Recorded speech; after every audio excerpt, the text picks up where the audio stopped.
الحمد لله نحمده ونستعينه ونستغفره ونعوذ بالله من شرور أنفسنا ومن سيئات أعمالنا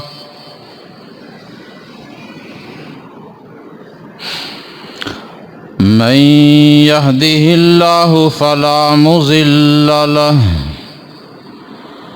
ومن يضلله فلا هادي له وأشهد أن لا إله إلا الله وحده لا شريك له وأشهد أن محمدًا عبده ورسوله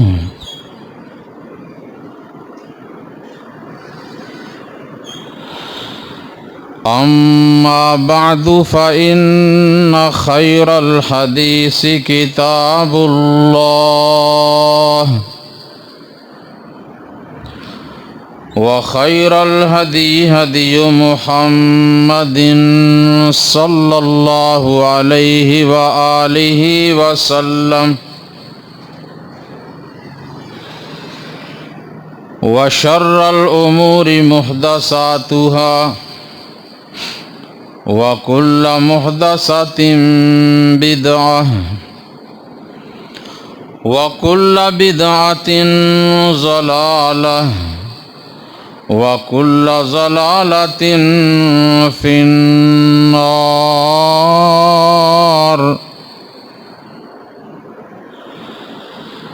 اللهم صل على محمد وعلى آل محمد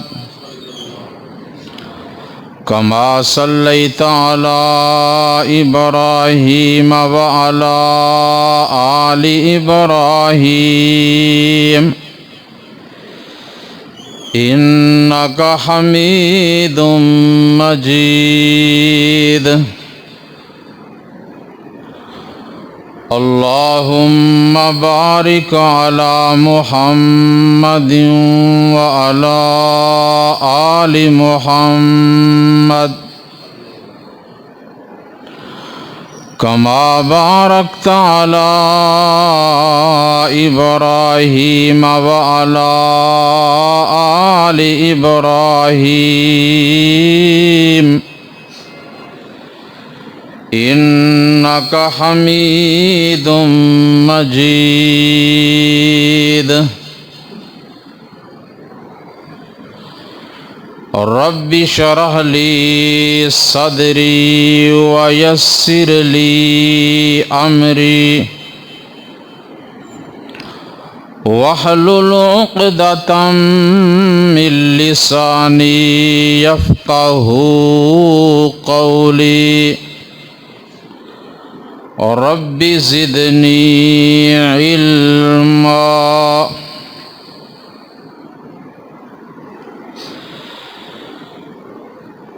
أما بعد فأعوذ بالله من الشيطان الرجيم.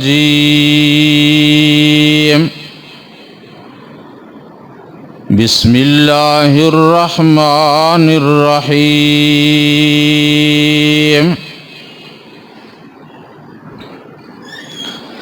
لقد صدق الله رسوله الرؤيا بالحق لتدخلن المسجد الحرام إن شاء الله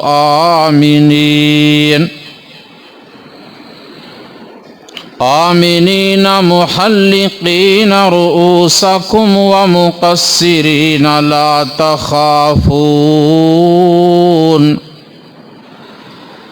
فعلم ما لم تعلموا فجعل من دون ذلك فتحا قريبا.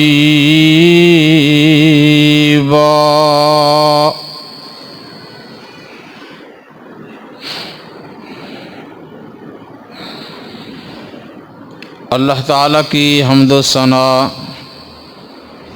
اور نبی اکرم صلی اللہ علیہ وآلہ وسلم کی ذات اقدس پہ درود و سلام کے بعد محترم سامعین، اس سے پہلے آپ نے رسول اللہ صلی اللہ علیہ وسلم، آپ کے صحابہ کرام اور ان کے مخالفین کے مابین ہونے والی 3 بڑی جنگوں کا، 3 غزوات کا تذکرہ سنا۔ غزوہ بدر، غزوہ احد اور غزوہ احزاب۔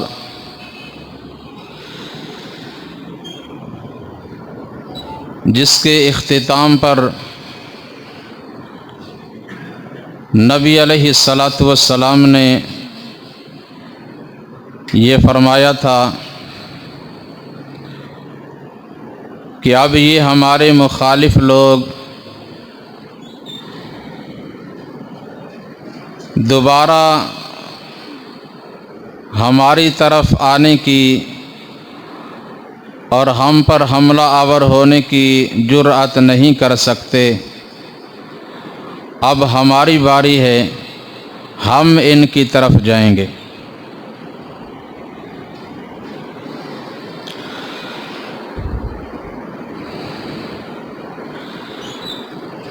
اور اس کے بعد سن 6 ہجری میں اللہ سبحانہ و تعالی نے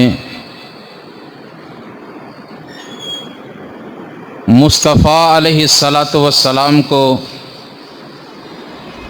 خواب کے اندر یہ منظر دکھایا، اور آپ صلی اللہ علیہ وسلم نے یہ خواب اپنے صحابہ کرام کو سنایا، ان کو بتایا کہ ہم لوگ مدینۃ المنورہ سے روانہ ہوئے ہیں، احرام باندھے ہیں، قربانیوں کے جانور ساتھ لیے ہیں،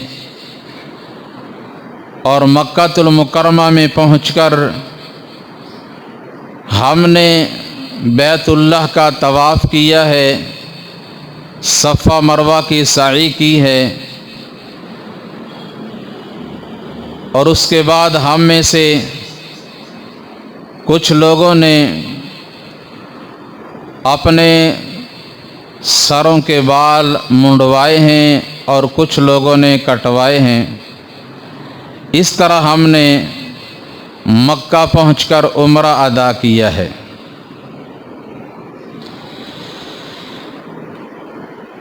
اور ساتھ ہی آپ نے یہ اعلان بھی فرما دیا کہ جو میرے ساتھ مکہ میں جا کر عمرہ ادا کرنا چاہتا ہے وہ تیار ہو جائے اور ہمارے ساتھ شامل ہو جائے۔ آپ کا یہ خواب اور یہ اعلان سن کر ان مسلمان صحابہ کرام کے اندر خوشی کی لہر دوڑ گئی۔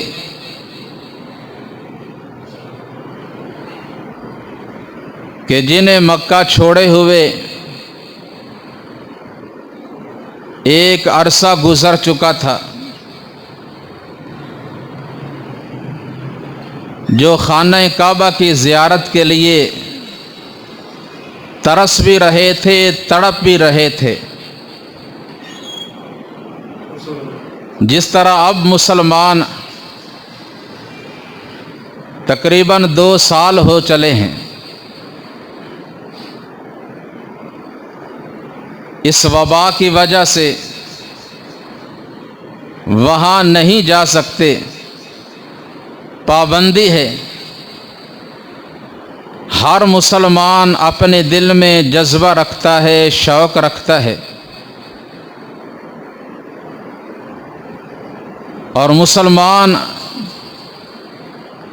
اس بات کے لیے ترس رہے ہیں، تڑپ رہے ہیں، انتظار میں ہیں کہ کب یہ پابندی ختم ہو اور ہم وہاں جائیں۔ اللہ تبارک و تعالی ہم سب کے لیے آسانیاں پیدا فرما دے، حرمین کے دروازے ہمیشہ کے لیے کھول دے، اور ہم سب کو اللہ تعالیٰ اس بات کی توفیق عطا فرمائے کہ ہم بارہا وہاں جا کر ان مقدس مقامات کی زیارت کریں، وہاں کی حاضری دیں۔ آمین کہہ دیں۔ آواز صاف نہیں ہے، اس کی آواز تھوڑی سی صاف کریں۔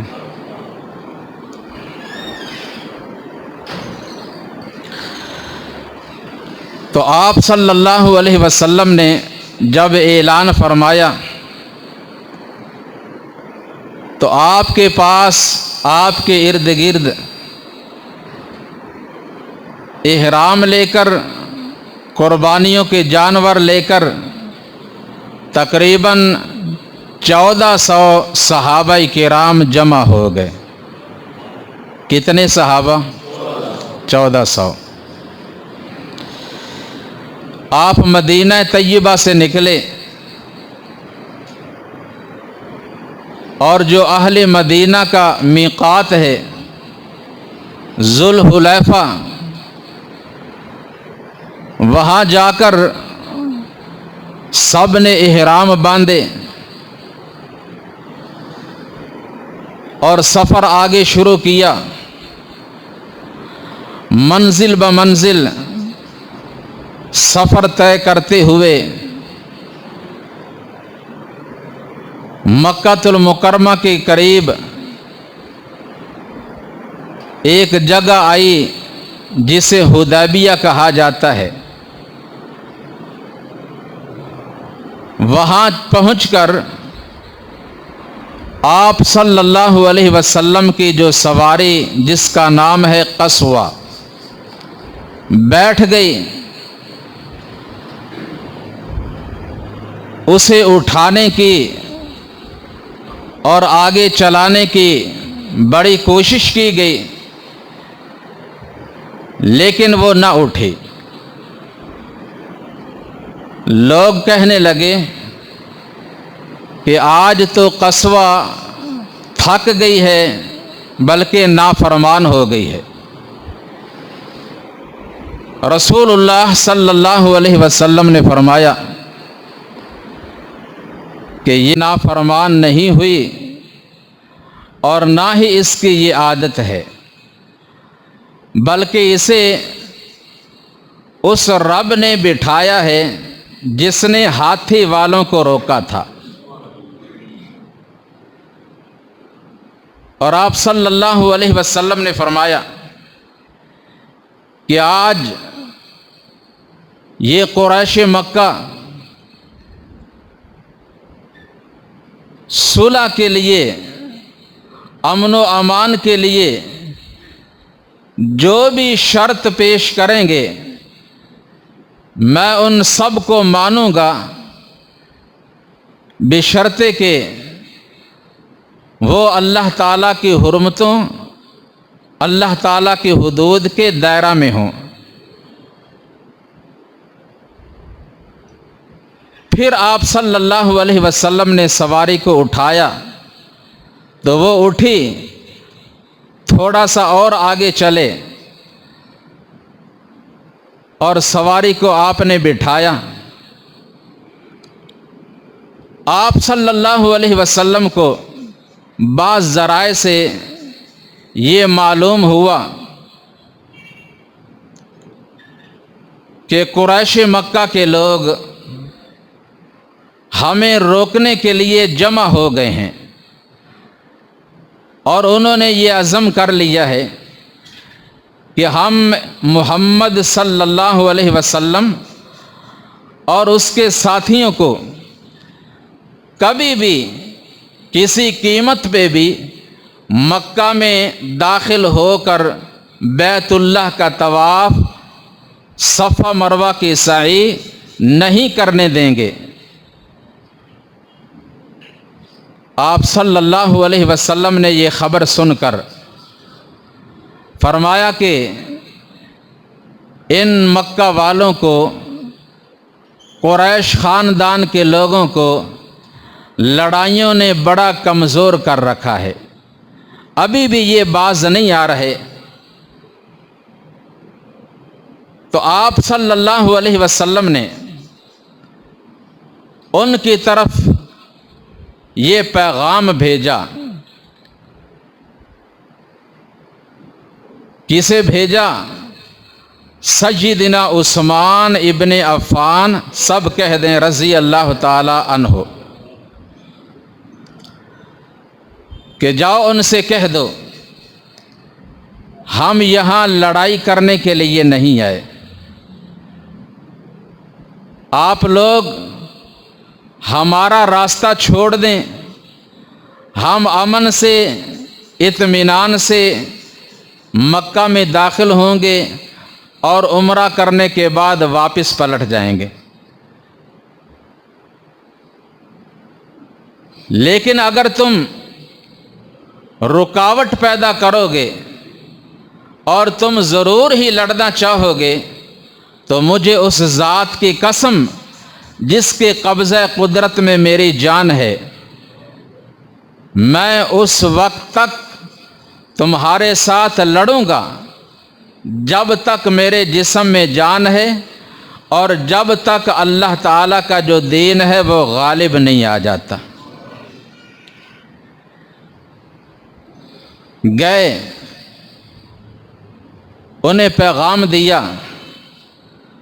قریش مکہ کے سردار ابو سفیان اور ان کے ساتھی کہنے لگے، اے عثمان، تجھے اجازت ہے،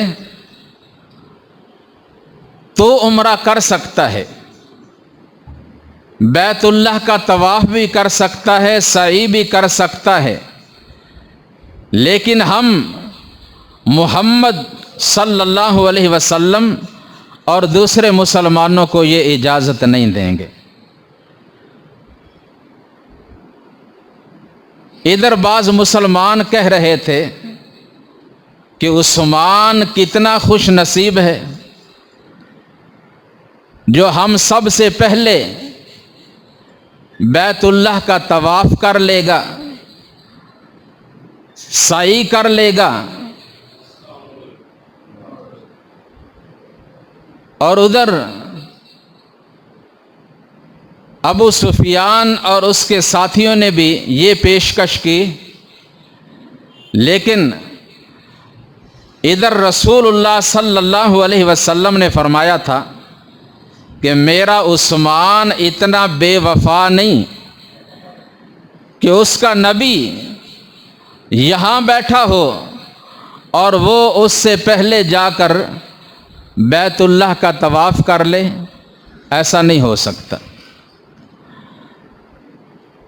اسی طرح حضرت عثمان رضی اللہ تعالی عنہ نے بھی فرمایا، جب انہیں یہ پیشکش کی گئی تو انہوں نے جواب میں یہی کہا تھا کہ ایسا نہیں ہو سکتا، میرا نبی صلی اللہ علیہ وسلم ابھی پیچھے بیٹھا ہو اور میں ان کی اجازت کے بغیر بیت اللہ کا طواف کر لوں، یہ ناممکن ہے۔ انہوں نے حضرت عثمان رضی اللہ تعالیٰ عنہ کو روک لیا۔ مسلمانوں، ذرا سوچو کہ خانہ کعبہ کا طواف ایک حقیقی عبادت ہے، بہترین عمل ہے کہ نہیں؟ صفا مروہ کی سعی یہ بھی بہترین عمل ہے، یہ کرنے سے اللہ تعالیٰ زندگی کے سابقہ گناہوں کو معاف فرما دیتے ہیں۔ بہترین مقام، دعاؤں کی قبولیت کی بہترین جگہ اور حقیقی عبادت، مگر سیدنا عثمان رضی اللہ تعالی عنہ نے یہ بتا دیا، دنیا والوں کو سمجھا دیا کہ وہ عبادت، وہ عمل اللہ کی بارگاہ میں قبول نہیں ہوگا جو رسول اللہ صلی اللہ علیہ وسلم کی اجازت کے بغیر کیا جائے، جس میں اللہ اور اس کے رسول کی رضامندی نہ ہو۔ اور ادھر کتنے بے شمار کام کیے جا رہے ہیں اپنی مرضی سے، جس کی اجازت اللہ نے نہیں دی، اللہ کے رسول صلی اللہ علیہ وسلم نے نہیں دی، اپنی مرضی سے ثواب دارین سمجھ کر۔ یہ کیا ہے جی؟ کل شریف، 7واں شریف، 40واں شریف، یہ برسی، یہ ربیع الاول کا جلوس، یہ پہاڑیاں، یہ عرس، یہ میلے، اسی طرح سینکڑوں کام جن کا ذکر قرآن و حدیث میں نہیں، جن کی اجازت اللہ اور اس کے رسول نے نہیں دی، تو یہ کیسے اللہ کی بارگاہ میں قبول ہو سکتے ہیں؟ اور یہ کرنے سے ثواب دارین کیسے مل سکتا ہے؟ حضرت عثمان رضی اللہ تعالی عنہ نے قید ہونا گوارا کر لیا، لیکن اللہ اور اس کے رسول صلی اللہ علیہ وسلم کی اجازت کے بغیر بیت اللہ کا طواف کرنا بھی گوارا نہیں کیا۔ کیوں؟ رسول اللہ صلی اللہ علیہ وسلم کا فرمان ہے، من عمل عملا لیس علیہ امرنا فہو رد، جس نے کوئی بھی ایسا عمل کیا جس کا حکم ہم نے نہیں دیا، اسے قبول نہیں کیا جائے گا بلکہ اس کو رد کر دیا جائے گا۔ وہ لوگ سیدنا عثمان رضی اللہ تعالی عنہ کو روک لیتے ہیں، اور ادھر افواہ پھیل گئی کہ مکہ والوں نے عثمان رضی اللہ تعالی عنہ کو شہید کر دیا ہے۔ یہ خبر سن کر، افواہ سن کر، رسول اللہ صلی اللہ علیہ وسلم نے اپنے ساتھیوں کو، صحابہ کرام کو بلایا اور فرمایا، آؤ میرے ہاتھ پر بیعت کرو۔ کس بات کی بیعت؟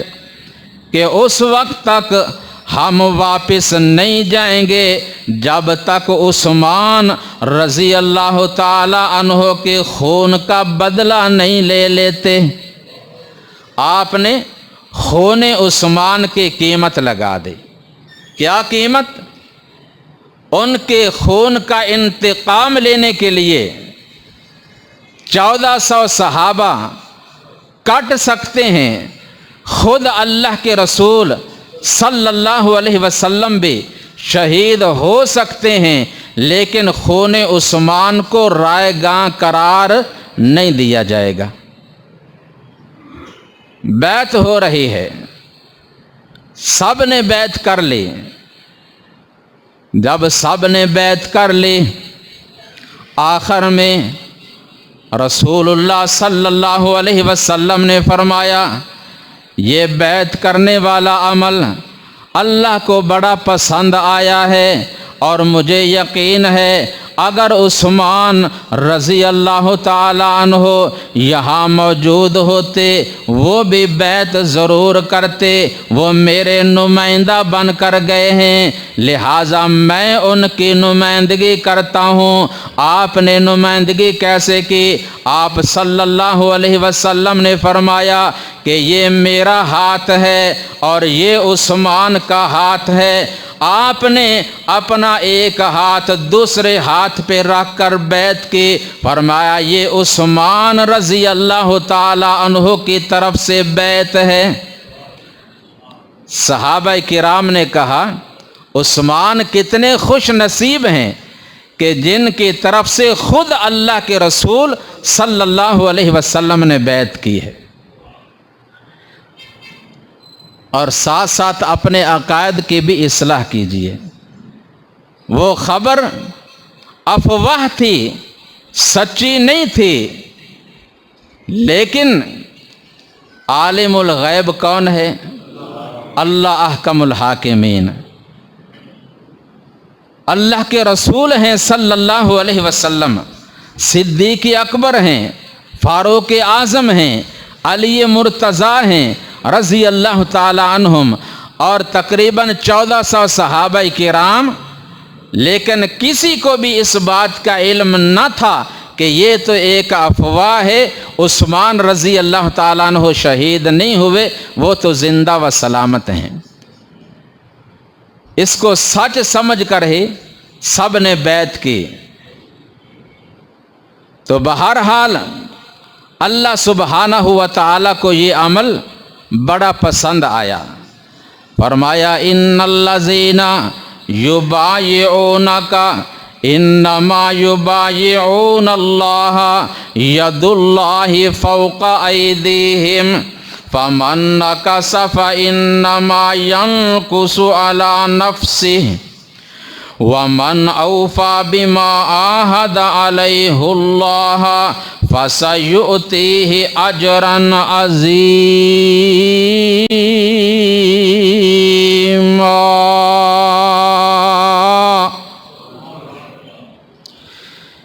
بے شک جن لوگوں نے اے محبوب صلی اللہ علیہ وسلم آپ کے ہاتھ پہ بیعت کی ہے، در حقیقت انہوں نے اللہ سے بیعت کی ہے۔ ان سب کے ہاتھوں پہ اللہ کا ہاتھ ہے، ید اللہ فوق ایدیہم، نیچے رسول اللہ صلی اللہ علیہ وسلم کا ہاتھ، اوپر صحابہ کرام کے ہاتھ، اور سب کے اوپر اللہ احکم الحاکمین کا ہاتھ۔ تو جن کے ہاتھ اللہ اور اس کے رسول کے ہاتھوں کے درمیان میں آ گئے، وہ ہاتھ دوزخ میں کیسے جا سکتے ہیں؟ یقیناً وہ جنتی، ان کے ہاتھ جنتی، ان کے وجود پاک۔ فرمایا یبایعون اللہ، اے محبوب انہوں نے آپ سے ہی نہیں بلکہ اللہ سے بیعت کی ہے۔ اللہ اکبر کبیرہ۔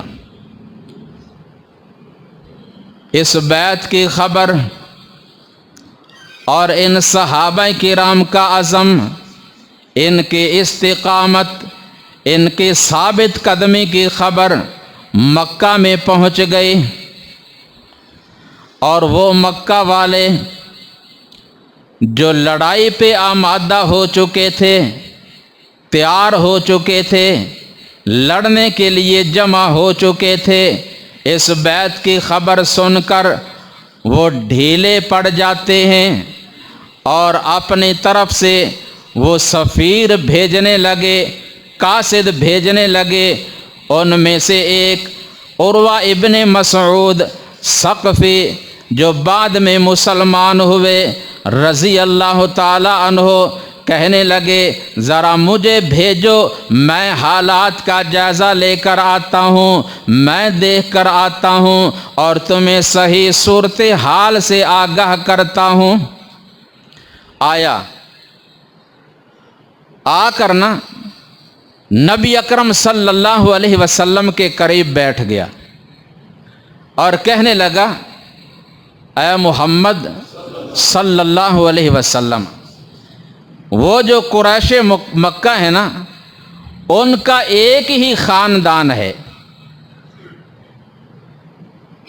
اور اس کے علاوہ انہوں نے کچھ قبائل کو اپنے ساتھ ملایا ہے، مگر میں دیکھ رہا ہوں کہ آپ کے ساتھ مختلف خاندانوں کے لوگ ہیں، کوئی کسی برادری کا، کوئی کسی قبیلے کا، کوئی کسی خاندان کا۔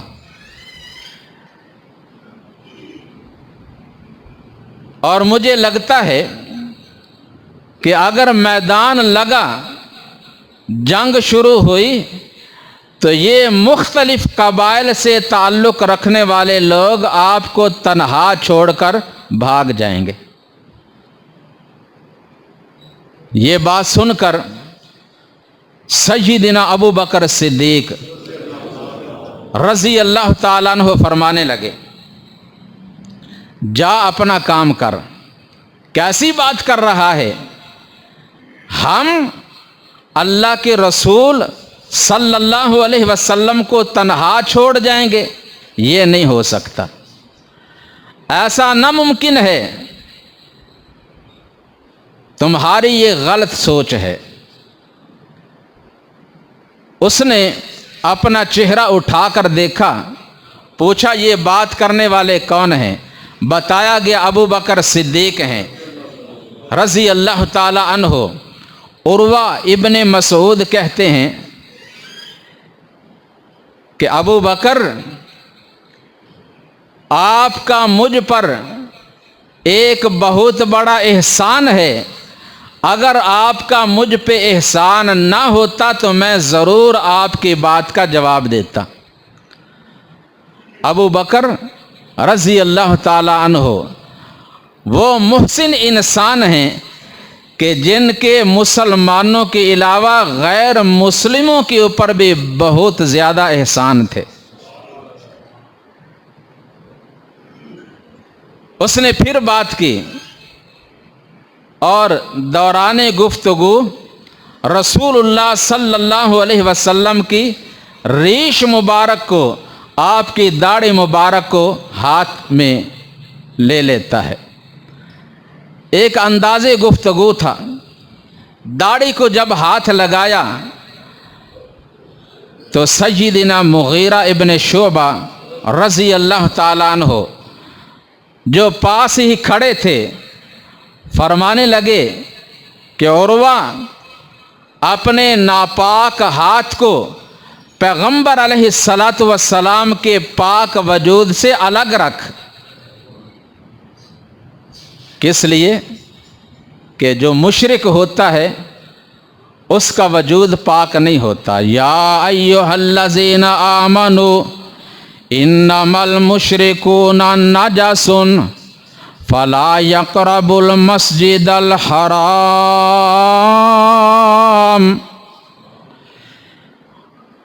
عروہ ابن مسعود شرمندہ ہو کر الگ ہو کر بیٹھتے ہیں اور دیکھ رہے ہیں، جائزہ لے رہے ہیں۔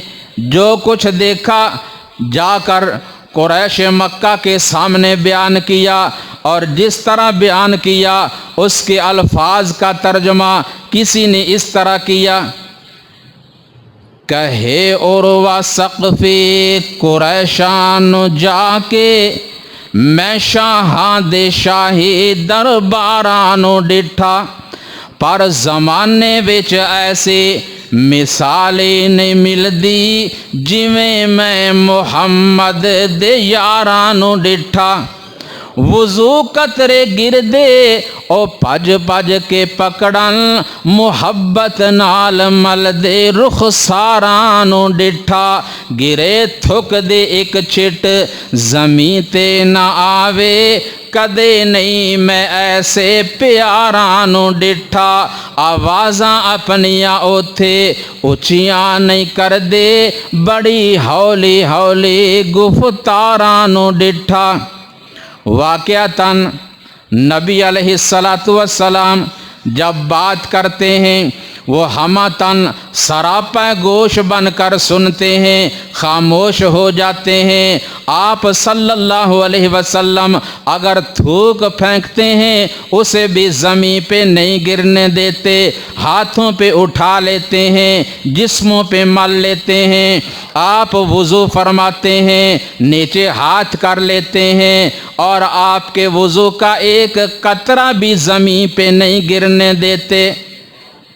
اللہ اکبر، حتیٰ کہ اگر کسی کا ہاتھ نیچے نہیں آیا، اسے پانی نہیں ملا، اس نے اس شخص کے ہاتھ کے ساتھ اپنا ہاتھ ملایا جس کے ہاتھ کو اللہ کے نبی صلی اللہ علیہ وسلم کے وضو کا پانی لگا، اس نے اس کے ہاتھ کے ساتھ اپنا ہاتھ رگڑا اور اپنے جسم کے ساتھ ملا۔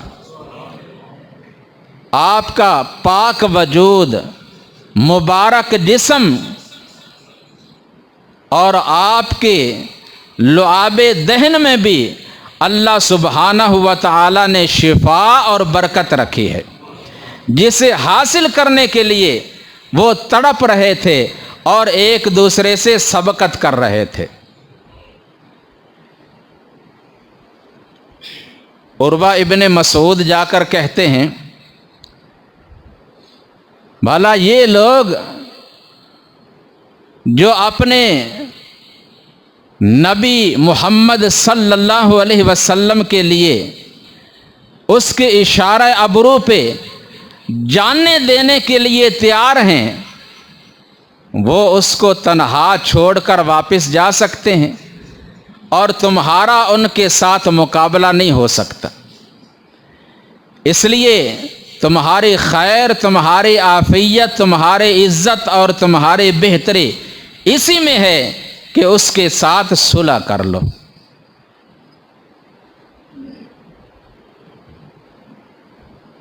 وہ اس بات پر آمادہ ہو گئے اور صلح کے لیے انہوں نے اپنا ایک نمائندہ بھیجا، سہیل ابن عمر، وہ آ رہا تھا، جسے دور سے دیکھ کر رسول اللہ صلی اللہ علیہ وسلم نے فرمایا کہ وہ سہیل آ رہا ہے، اب تمہارا جو معاملہ ہے تمہارے لیے سہل کر دیا گیا ہے، یعنی آسان ہو گیا ہے۔ اب جو مشکل دور تھا وہ ختم ہو گیا، اب اللہ نے تمہارے لیے آسانی پیدا فرما دی۔ سہیل ابن عمر آئے، آ کر بیٹھے، رسول اللہ صلی اللہ علیہ وسلم کے سامنے شرائط پیش کی۔ آپ صلی اللہ علیہ وسلم سے کہا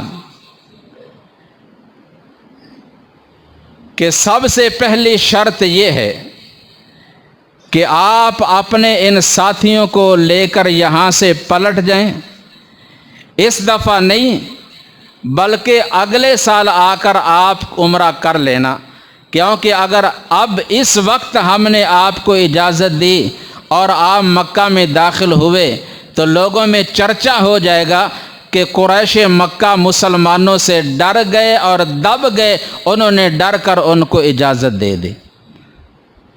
اب ایسا نہ کریں تاکہ ہماری جو عزت ہے وہ برقرار رہے۔ فرمایا ٹھیک ہے، کوئی بات نہیں۔ دوسری شرط یہ ہے کہ اب 10 سال کے لیے آپ کے اور ہمارے درمیان کسی قسم کی لڑائی اور جنگ نہیں ہوگی، اور سب لوگوں کو عام اجازت ہے، جو جس دین میں مرضی داخل ہونا چاہے وہ ہو سکتا ہے۔ آپ صلی اللہ علیہ وسلم نے فرمایا ہمیں یہ بھی منظور ہے۔ تیسری شرط کہ جو شخص قریش مکہ میں سے اپنے ولی، اپنے سربراہ کی اجازت کے بغیر آپ کے پاس مدینہ میں آئے گا، آپ لوگ اسے واپس کریں گے، لیکن جو آپ کی طرف سے ہمارے پاس آئے گا ہم اسے واپس نہیں کریں گے۔ آپ صلی اللہ علیہ وسلم نے فرمایا ہمیں یہ بھی منظور ہے۔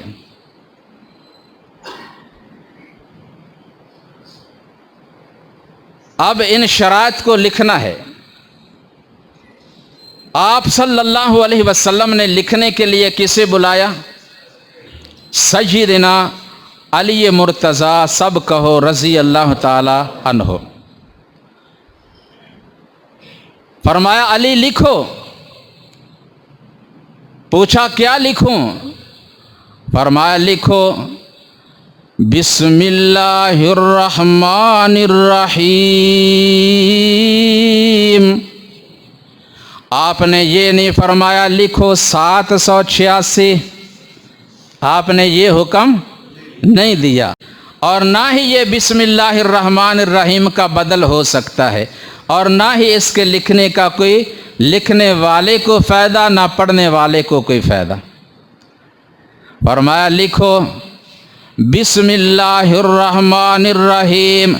سہیل ابن عمر کہتا ہے نہیں نہیں نہیں، یہ نہیں لکھنا، ہم نہیں جانتے رحمان کون ہے، رحیم کون ہے، ہم اپنے حسب دستور وہی لکھوائیں گے جو ہم لکھتے ہیں۔ وہ کیا الفاظ ہیں؟ کہا لکھا جائے بسمک اللہم۔ فرمایا چلو یہی لکھ لو، مطلب ایک ہی ہے۔ لکھا گیا بسمک اللہم۔ فرمایا آگے لکھو۔ اے علی آگے لکھو۔ پوچھا کیا لکھوں؟ فرمایا لکھو ھذا ما قاضا علیہ محمد الرسول اللہ صلی اللہ علیہ وسلم۔ سہیل کہنے لگا نہیں نہیں، ہم اس کو بھی نہیں مانیں گے۔ اگر ہم نے آپ کو اللہ کا رسول مان لیا پھر جھگڑا ہی کس بات کا؟ جھگڑا تو یہی ہے نا، آپ کہتے ہیں میں اللہ کا رسول ہوں، ہم نہیں مانتے، انکار کرتے ہیں، یہ نہ لکھا جائے۔ لیکن حضرت علی رضی اللہ تعالیٰ عنہ لکھ چکے تھے۔ سہیل اپنی بات پہ اڑ گیا۔ آپ صلی اللہ علیہ وسلم نے فرمایا اے علی چلو اس کی یہ بات بھی مان لو، محمد الرسول اللہ صلی اللہ علیہ وسلم مٹا کر لکھ دو ھذا ما قاضا علیہ محمد ابن عبد اللہ۔ سیدنا علی رضی اللہ تعالی عنہ جو لکھ چکے تھے، فرمانے لگے اللہ کے رسول صلی اللہ علیہ وسلم یہ کام مجھ سے نہیں ہو سکتا۔ میں نے جب لکھ دیا محمد الرسول اللہ صلی اللہ علیہ وسلم، اب میں خود کٹ سکتا ہوں لیکن آپ کا نام مبارک نہیں کٹ سکتا۔ اللہ اکبر۔ اور ادھر بھی ایک محبت ہوتی ہے ربیع الاول میں، کیک پہ لکھا جاتا ہے لا الہ الا اللہ محمد الرسول اللہ، پھر اس کو رکھ کر چھری کے ساتھ کیک کاٹا جاتا ہے۔ کسے کاٹا جا رہا ہے؟ محبت کا اندازہ لگائیے۔ اور ادھر علی مرتضیٰ رضی اللہ تعالیٰ عنہ فرماتے ہیں آقا میں یہ کام نہیں کر سکتا کہ آپ کا نام مبارک لکھ کر پھر اس کو کاٹوں، تو آپ صلی اللہ علیہ وسلم نے خود اپنے ہاتھ سے اسے مٹا کر اس کی جگہ پہ لکھا محمد ابن عبد اللہ صلی اللہ علیہ وسلم۔ اور اس کے بعد دوسری شرائط لکھی گئیں، ابھی دستخط نہیں ہوئے، ان مسلمانوں کے اندر پہلے بھی اضطراب تھا، بے قراری تھی، بے چینی تھی کہ آئے کس لیے تھے، لیکن ابھی یہاں سے واپس جائیں گے، بغیر مکہ میں داخل ہوئے، بغیر طواف کیے، بغیر عمرہ ادا کیے، ایسے ہی یہاں سے واپس جائیں گے، پہلے ہی بڑے بے چین اور بے قرار تھے۔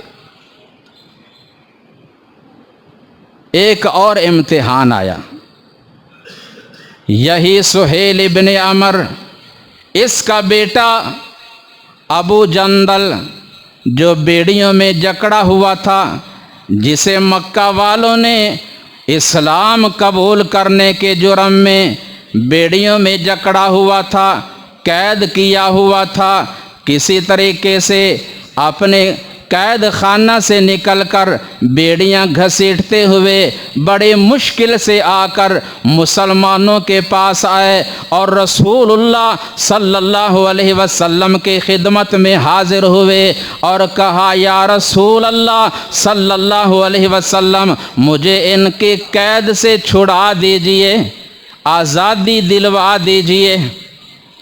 آپ صلی اللہ علیہ وسلم نے فرمایا، ٹھیک ہے، ہم بات کرتے ہیں۔ لیکن باپ سہیل کہنے لگا کہ ہم اس کو آپ کے ساتھ مدینہ میں جانے کی اجازت نہیں دیں گے، اسے واپس لے جائیں گے، کیونکہ صلح کی شرائط میں یہ شرط بھی موجود ہے کہ جو ہمارا بندہ آپ کے پاس آئے گا آپ اسے واپس کریں گے۔ آپ صلی اللہ علیہ وسلم فرمانے لگے، ابھی تو بات ہو رہی ہے، دستخط نہیں ہوئے، صلح نامہ مکمل نہیں ہوا۔ کہا، نہیں، اگر اسے واپس نہیں کرو گے تو پھر ہماری آپ کے ساتھ کوئی صلح نہیں۔ آپ نے یہ بھی فرمایا، چلو اسے میری آرزو پر، میری خواہش پر ہمارے ساتھ بھیج دیجیے۔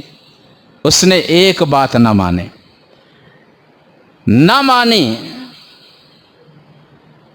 آپ صلی اللہ علیہ وسلم فرماتے ہیں، اصبر یا ابا جندل فإن اللہ جاعل لک ولمن معک من المسلمین من المستضعفین من المسلمین فرجا و مخرجا۔ اے ابو جندل، صبر کرو، ان قریب اللہ احکم الحاکمین آپ کے لیے اور آپ جیسے دیگر کمزور مسلمانوں کے لیے کوئی نکلنے کا راستہ ضرور پیدا فرما دیں گے۔ ابھی آزمائش اور امتحان کے کچھ دن باقی ہیں۔ اب سہیل ابن عمر جو بات کر رہا ہے اور بیٹا جو آیا ہے بڑے مشکل سے، بڑی مصیبت سے بیڑیوں کو گھسیٹتے ہوئے آ کر دوبارہ پھر ان کی قید میں جانا کتنا کٹھن اور مشکل مرحلہ تھا۔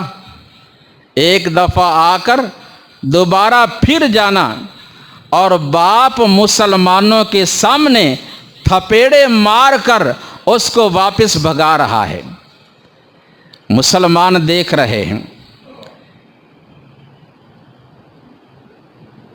اور ادھر ابو جندل رضی اللہ تعالی عنہ سب کچھ سامنے نظر آ رہا ہے، لیکن محبت رسول اور اطاعت رسول صلی اللہ علیہ وسلم کے جذبہ نے یہ سب کچھ برداشت کرنے پہ آمادہ کر دیا۔ اللہ کے رسول صلی اللہ علیہ وسلم نے حکم دے دیا، صبر کی تلقین فرما دی، اور اللہ کی رحمت پہ اعتماد کر کے، امید کر کے واپس مکہ میں پلٹ گئے، اور مسلمان دیکھ رہے ہیں۔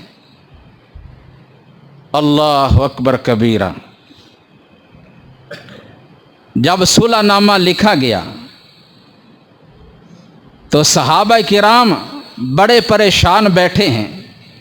سیدنا عمر فاروق، سب کہہ دو رضی اللہ تعالی عنہ، آتے ہیں اور کہتے ہیں، یا رسول اللہ صلی اللہ علیہ وسلم، کیا ہم مسلمان حق پر اور وہ لوگ باطل پر ہیں کہ نہیں؟ فرمایا، ہاں، کیوں نہیں، ہم حق پر ہیں اور وہ باطل پر۔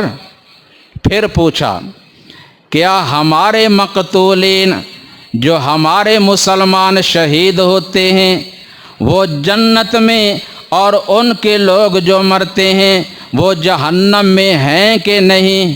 فرمایا ہاں، کیوں نہیں، ایسے ہی ہے۔ تو فرمایا پھر اتنا دب کر ان کی شرائط کو آپ صلی اللہ علیہ وسلم نے کیوں مان لیا، جن میں بظاہر ان کا پلہ بھاری نظر آتا ہے؟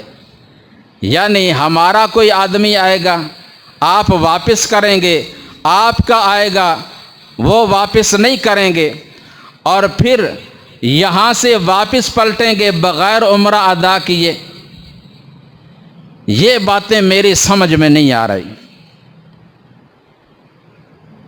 رسول اللہ صلی اللہ علیہ وسلم نے فرمایا مسلمانوں سنو، میں نے کہا تھا کہ ہم مکہ میں جا کر عمرہ ادا کریں گے، لیکن یہ تو نہیں کہا تھا نا کہ اسی سال، ابھی صبر کرو، ہم ضرور انشاءاللہ مکہ میں جائیں گے اور عمرہ ضرور ادا کریں گے، اب نہیں تو اگلے سال۔ اور وہ آنے والا سال کوئی دور نہیں، ہر آنے والا جو وقت ہوتا ہے وہ قریب ہی ہوتا ہے، دور نہیں ہوتا۔ صبر کرو ذرا۔ اور فرمایا کہ میں اللہ کا رسول ہوں، تم امتی ہو، اللہ نے جو علم مجھے عطا کیا ہے وہ تمہیں نہیں عطا کیا۔ عمرہ ادا کرنے میں ہمیں اتنے فائدے اور کامیابیاں نہیں ہونی تھیں جتنی اس صلح میں ہوئیں۔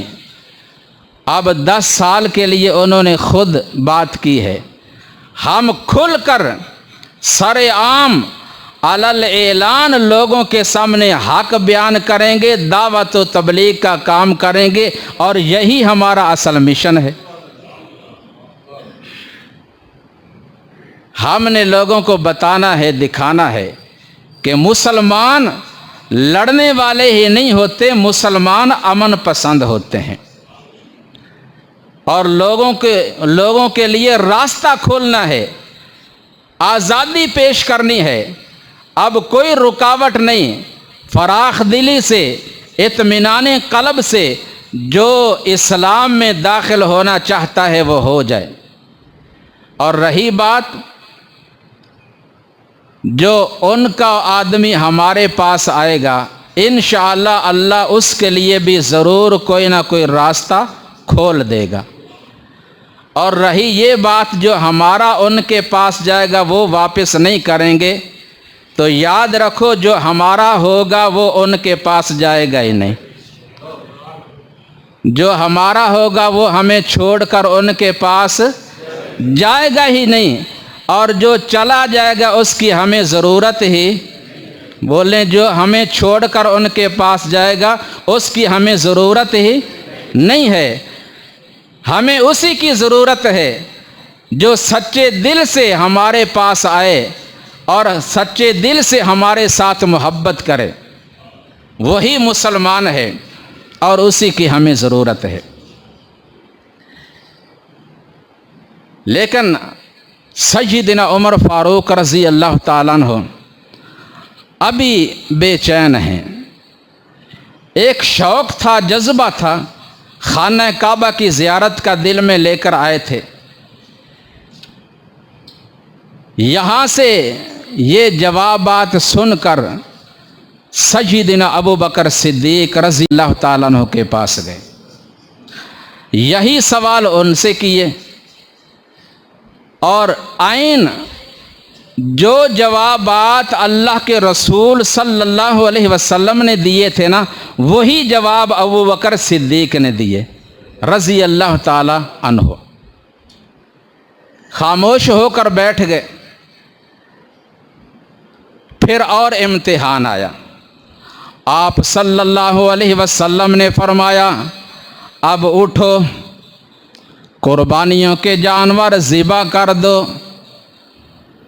جانور لائے تھے مکہ میں، مینا میں ذبح کرنے کے لیے قربان گاہ میں۔ اب حکم مل گیا کہ یہاں جانور ذبح کر دیے جائیں اور یہیں سے واپس پلٹنا ہے۔ ابھی صحابہ کرام کے اندر کچھ امید باقی تھی کہ شاید راستہ کھل جائے، آگے چلے جائیں، لیکن اب آخری حکم آ گیا، جب قربانیوں کے جانور ذبح کر دیے جائیں گے پھر کوئی امید باقی نہیں رہے گی۔ آپ نے حکم دیا لیکن ذبح کرنے کے لیے ابھی کوئی بھی نہیں اٹھا، سب بیٹھے ہیں۔ آپ صلی اللہ علیہ وسلم پریشان ہوئے، میں نے حکم دیا ابھی انہوں نے عمل نہیں کیا۔ آپ صلی اللہ علیہ وسلم اسی پریشانی کے عالم میں اپنی زوجہ محترمہ ام المؤمنین سیدہ ام سلمہ سب کہو رضی اللہ تعالی عنہا، ان کے پاس پہنچے اور فرمایا میں نے اپنے ساتھیوں کو جانور ذبح کرنے کا حکم دیا ہے لیکن وہ بیٹھے ہیں ابھی ذبح نہیں کر رہے، کیا وجہ ہو سکتی ہے؟ فرماتی ہیں یا رسول اللہ صلی اللہ علیہ وسلم آپ ایسا ضرور چاہتے ہیں؟ فرمایا ہاں کیوں نہیں۔ تو ام المؤمنین سیدہ ام سلمہ رضی اللہ تعالی عنہا، جو بڑی ہی صاحب بصیرت دانا خاتون، اللہ تعالیٰ نے علم اور حکمت سے نوازا تھا، فرمایا آپ صلی اللہ علیہ وسلم اپنے کسی ساتھی کو حکم نہ دیں، کسی سے بات نہ کریں، بس آپ خاموشی سے اپنا جانور پکڑیں، اللہ کا نام لے کر ذبح کر دیں، پھر دیکھنا صحابہ کرتے ہیں یا نہیں۔ آپ صلی اللہ علیہ وسلم نے اپنے دست مبارک میں چھری پکڑی، جانور لیا، زمین پہ لٹایا اور پڑھا بسم اللہ اللہ اکبر، ذبح کر دیا۔ جب آپ صلی اللہ علیہ وسلم نے ذبح کر دیا، اب آپ کی اقتداء میں آپ کے بعد تمام صحابہ کرام نے اپنے جانوروں کو ذبح کر دیا۔ بتایا کیا؟